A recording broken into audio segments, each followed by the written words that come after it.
बिस्मिल्लाहिर्रहमानिर्रहीम। अस्सलामु अलैकुम। तीसरे कलमे की ताकत, तीसरा कलमा अरश से फरिश्ता कैसे आया। मोहतरम नाज़रीन, अल्लाह पाक ने मुख्तलिफ़ चीज़ों को मुख्तलिफ़ फजीलत बख्शी है।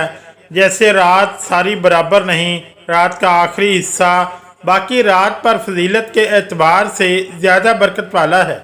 यानी सहरी के वक्त अल्लाह ताला ख़ास तौर पर दुआएं सुनते हैं। इसी तरह दिन के अव्वल हिस्से में अल्लाह ने फजीलत रखी है, यानी कि सुबह सवेरे। इसी तरह हफ्ते के दिनों में जुम्मे के दिन को फजीलत बख्शी, साल के महीनों में रमज़ान को फजीलत बख्शी।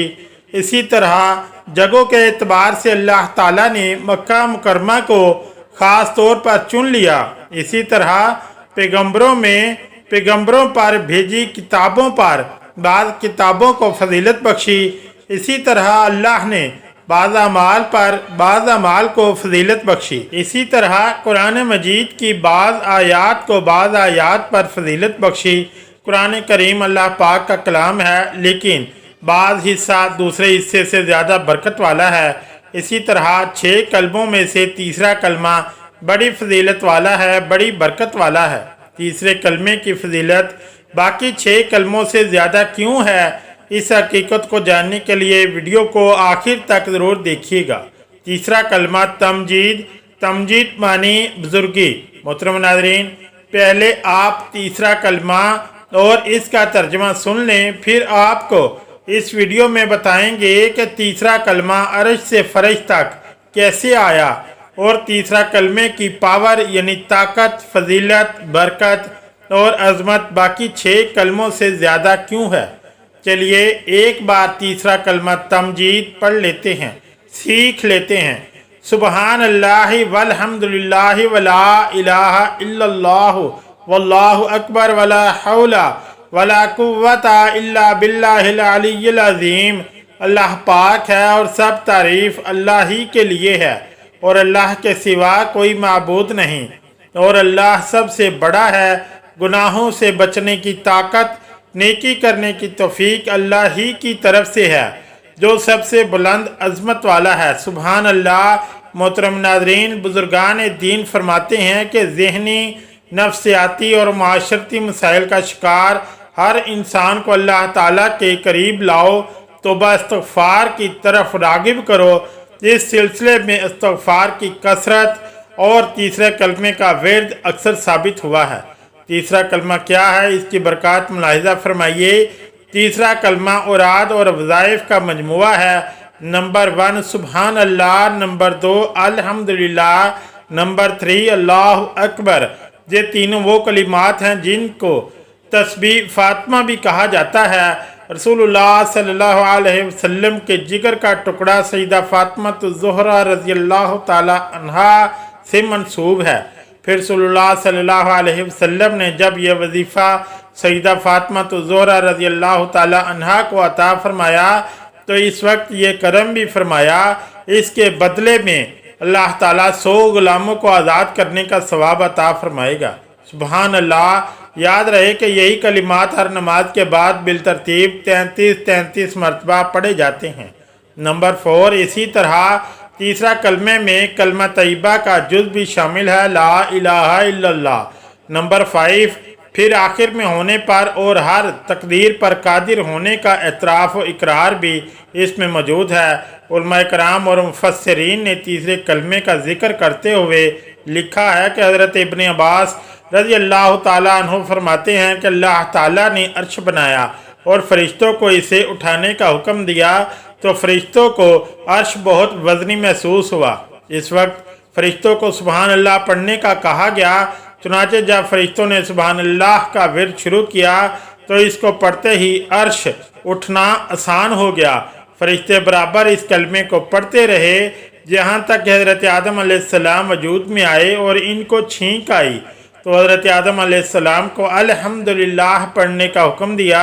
इसके जवाब में अल्लाह ताला ने फरमाया यरहकुमुल्लाह। याद रहे जब फरिश्तों ने हज़रत आदम अलैहिस्सलाम से ये कलमा अल्हम्दुलिल्लाह सुना, तो सुबहान अल्लाह के साथ अल्हम्दुलिल्लाह भी पढ़ने लगे।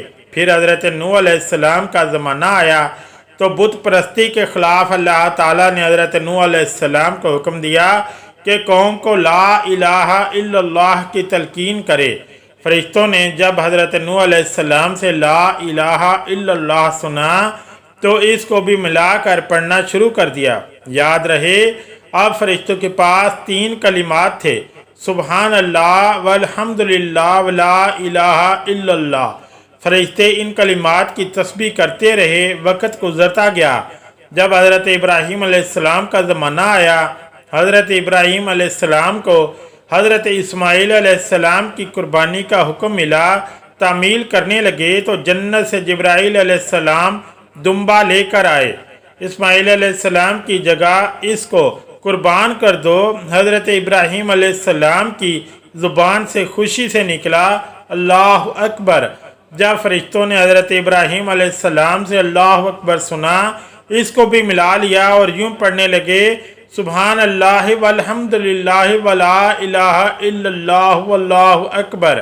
آپ فرشتے ان 4 کلمات کی تسبیح کرتے رہے، وقت گزرتا گیا۔ پھر جب ہمارے پیارے نبی صلی اللہ علیہ وسلم کو دنیا میں بھیجا گیا تو کیسے یہ کلمہ مکمل ہوا؟ محترم ناظرین، اب توجہ کرنا، ایک بار حضرت جبرائیل علیہ السلام نے رسول اللہ صلی اللہ علیہ وآلہ وسلم کو تیسرا کلمے کے پہلے واقعات کے بارے میں بیان کیا اور بتایا کہ کیسے کیسے فرشتے ان 4 کلمات کو جمع کر کے ان کی تسبیح کرتے ہیں، سبحان اللہ والحمدللہ ولا الہ الا اللہ واللہ اکبر۔ جب آپ صلی اللہ علیہ وسلم نے ان 4 کلمات کی تسبیح کو سنا تو آپ صلی اللہ علیہ وآلہ وسلم نے اظہار تعجب کے لیے فرمایا لا حول ولا قوت الا باللہ العلی العظیم۔ محترم ناظرین، جب فرشتوں نے رسول اللہ صلی اللہ علیہ وسلم سے یہ آخری حصہ سنا تو اس حصے کو بھی ملا کر تیسرا کلمہ تمجید کی صورت میں ان کلمات کی تسبیح کرنے لگے جو جاری و ساری ہے۔ اس طرح تیسرا کلمہ مکمل ہوا۔ اگر آپ تیسرا کلمہ پڑھتے ہیں تو اس کے بہت سے فوائد ہیں۔ صاحب جماع اور فوائد لکھتے ہیں کہ رسول اللہ صلی اللہ علیہ وسلم نے فرمایا کہ کیا تم میں سے کوئی ایسا شخص نہیں جو احد پہاڑ کے برابر عمل کر لیا کرے؟ عرض کی کیسے یا رسول اللہ صلی اللہ علیہ وسلم؟ آپ صلی اللہ علیہ وسلم نے فرمایا کہ ہر شخص کر سکتا ہے، کیونکہ سبحان اللہ پڑھنے کا ثواب احد سے زیادہ ہے، لا الہ الا اللہ کا ثواب احد سے زیادہ ہے، الحمدللہ کا ثواب احد سے زیادہ ہے، اللہ اکبر کا ثواب احد سے زیادہ ہے۔ رسول اللہ صلی اللہ علیہ وسلم کی زبان مبارک اور پھر اولیاء صالحین اور کاملین کے عمل سے ثابت ہوا کہ اس کلمے میں کوئی انمول خزانہ ضرور چھپا ہوا ہے، کہ رسول اللہ صلی اللہ علیہ وسلم نے تو اس میں موجود کلمات کو احد جیسے بلند و بالا پہاڑ سے بھی زیادہ بابرکت قرار دیا۔ بزرگان دین اس کے بہت سے فضائل لکھتے ہیں اور میں نے خود اپنی زندگی میں کئی بار تیسرے کلمے کی تسبیح کو آزمایا ہے اور اب تک کئی دوستوں کو، کئی بیماریوں کو، کئی پریشان حال لوگوں کو بتا چکا ہوں۔ الحمدللہ برکتیں نصیب ہوئیں اور ہوتی رہیں گی۔ محترم ناظرین، آج بھی ذہنی سکون، گھریلو پریشانیاں، میاں بیوی کے اختلاف، رزق میں تنگی، کاموں میں رکاوٹ، مقدمات میں پریشانی، عبادات میں دل لگانے کے لیے، روحانی ترقی پانے کے لیے، جادو شیطانی اثرات اور جنات سے نجات پانے کے لیے، الغرض ایک مسلمان کے ہر روحانی مسئلے کے حل کے لیے تیسرا کلمہ ایک عظیم نعمت ہے۔ آپ نیت بنا کر تیسرے کلمے کا یقین کامل کے ساتھ تسبیح کیا کریں، آپ کو خود ہی تیسرے کلمہ تمجید کی اہمیت، برکت اور عظمت اور فوائد و فضائل نظر آنا شروع ہو جائیں گے۔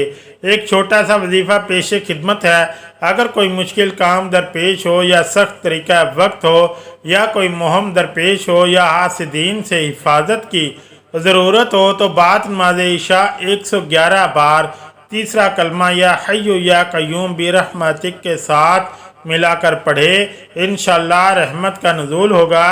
اللہ پاک ہمیں دین کو سمجھنے اور اس پر عمل کرنے کی توفیق عطا فرمائے۔ آمین یا رب العالمین۔